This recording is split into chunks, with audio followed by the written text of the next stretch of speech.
মুসা আলাইহিস সালাতু ওয়াস সালামের যুগের ঘটনা।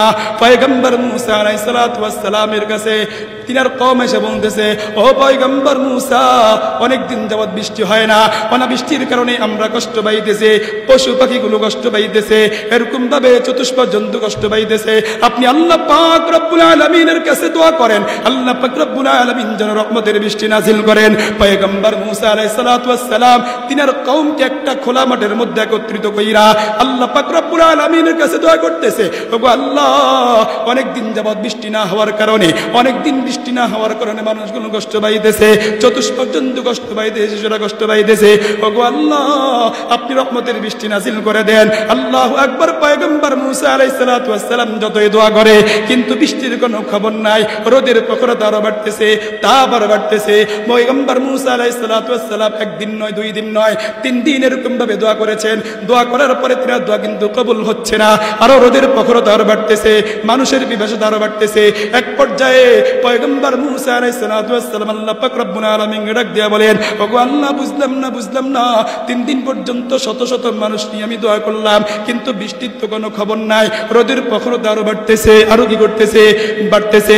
পয়গম্বর মুসা আলাইহিস সালাতু ওয়াস সালাম আল্লাহ পাক রব্বুল আলামিনের কাছে যখন অভিযোগ করলেন, আল্লাহ পাক রব্বুল আলামিন জিবরাইল আলাইহিস সালাতু ওয়াস সালামের মাধ্যমে আল্লাহু আকবার পাঠায়া দিলেন, আর বলে দিলেন, ও পয়গম্বর মুসা, আল্লাহ পাক রব্বুল আলামিনের খবর পাঠাইছেন, এই মজলিসের মধ্যে এমন একজন ব্যক্তি আছে, যেই ব্যক্তি 1 দিন নয়, 2 দিন নয়, 1 বছর নয়, 2 বছর নয়, 40 বছর পর্যন্ত আল্লাহকে আল্লাহ বইলা ডাক দেয় নাই। 40 বছর পর্যন্ত আল্লাহকে আল্লাহ বইলা ডাক দেয় নাই। এই লোকটার কারণে আল্লাহ পাক রব্বুল আলামিন বৃষ্টি দিচ্ছেন না। যতক্ষণ পর্যন্ত এই মজলিস থেকে ওই লোকটা উঠে না যাবে, ততক্ষণ পর্যন্ত আল্লাহ পাক রব্বুল আলামিন রহমতের বৃষ্টি নাযিল করবেন না। মুহতারাম হাজিরিন, পয়গম্বর মুসা আলাইহিস সালাতু ওয়াস সালাম কওমকে ডাক দিয়া বলেন, এই মজলিসের মধ্যে এমন কোন ব্যক্তি আছো যে 1 বছর নয়, 2 বছর নয়, 40 বছর পর্যন্ত রবকে রব বলে ডাক দাও নাই, তুমি ওই মজলিস থেকে উঠে যাও, তোমার কারণে বৃষ্টি হচ্ছে না। মুহতারাম হাজরিন, আমি যদি বলি এই মজলিসের মধ্যে এমন একজন ব্যক্তি আছে জেনাকার, সে না উঠলে রহমত নাযিল হবে না। আচ্ছা বলেন দেখি, ওই ব্যক্তি যদি এখন সবার সামনে ওঠে, তার পরিস্থিতি কি হবে? উঠার পরে মানুষ তাকে ধিক্কার দিবে, তোর কারণে বৃষ্টি হয় নাই। মানুষ তার সন্তান সন্ততিকে দৃষ্টি দিবে কি দিবে না? ধিক্কার দিবে না? মুহতারাম হাজরিন, পয়গম্বর মুসা আলাইহিস সালাতু ওয়াস সালাম যখন বললেন উঠে যাও, আল্লাহু আকবার, ওই গুনাহগার বান্দার তো খবর হয়ে গেছে, আমি না পাপিষ্ঠ, আমি না 40 বছর পর্যন্ত রবকে রব বলে ডাক দেই নাই, 40 বছর রবের নাফরমানি করেছি। সাথে সাথে রব্বুল আলামিনের কাছে রুনাজারি শুরু করে দিয়েছে, ওগো আল্লাহ, 40 বছর পর্যন্ত নাফরমানি করেছি, আমি তো গুনাহগার, আমার মতো নাফরমান কেউ নাই। আল্লাহ পাক রব্বুল আলামিনের কাছে এভাবে কথাগুলো বলতেছে, আকুতি আর মিনতি করতেছে, আল্লাহু আকবার দোয়া করতেছে, ইস্তিগফার করতেছে। দোয়ার কান্নাকাটির সাথে সাথে আল্লাহ পাক রব্বুল আলামিনের রহমতের মধ্যে জোয়ার এসে গেছে। আল্লাহ পাক রব্বুল আলামিন সাথে সাথে রহমতের বৃষ্টি নাযিল করে দিয়েছে। পয়গম্বর মুসা আলাইহিস সালাতু ওয়াস সালাম তিনি নরম নবী না গরম নবী? গরম কি? গরম। পয়গম্বর মুসা আলাইহিস সালাতু ওয়াস সালাম আল্লাহ পাককে ডাক দিয়া বলে, ওগো আল্লাহ, বুঝলাম না 3 দিন পর্যন্ত দোয়া করলাম, বৃষ্টি নাই, আপনি বলছেন অপরাধী উঠবে, তারপর আপনি বৃষ্টি নাযিল করবেন, আমি তো কোনো অপরাধীকে উঠতে দেখি নাই, বৃষ্টি আপনি কেন নাযিল করলেন? বৃষ্টি আপনি কেন? আল্লাহ পাক রব্বুল আলামিন বলছেন, ও পয়গম্বর মুসা, যেই লোকটার কারণে আমি বৃষ্টি বন্ধ রেখেছিলাম, ওই লোকটার কারণেই আমি আল্লাহ পাক রব্বুল আলামিন রহমতের বৃষ্টি নাযিল করে দিছি। ওই অপরাধী যখন আমার কাছে ক্ষমা চাইছে, আমি আল্লাহ পাক রব্বুল আলামিন তাকে ক্ষমা কইরা তাকে আল্লাহর ওলি বানায়া নিছি। এজন্য মুহতারাম হাজিরিন বলছিলাম, ইস্তিগফার যে যত বেশি করবে সে তত বেশি রব্বুল আলামিনের নিকটবর্তী বান্দা হইতে পারবে। ইস্তিগফার যে যত বেশি করবে তার অন্তরটা তত বেশি পরিষ্কার হবে। ইস্তিগফার যে যত বেশি করবে তার কাছে আল্লাহু আকবার ইবাদত বন্দি করতে তত বেশি ভালো করবেন ইস্তিগফার। মুহতারাম হাজিরিন, আমার আজকের আলোচনার সারমর্ম আলোচনা 1 নম্বর বলেছিলাম, ঈমানের পরে সবচাইতে গুরুত্বপূর্ণ ইবাদত কি? নামাজ। নামাজের ফজিলত শুনলাম, এরপর আমরা শুনলাম আয়াতুল কুরসির ফজিলত কয়েকটা শুনলাম, এরপর আমরা শুনলাম কি বলেন? ইস্তিগফারের ফজিলত। কিসের ফজিলত? ইস্তিগফারের ফজিলত। আমরা সফল ইমানদার হতে চাই তো?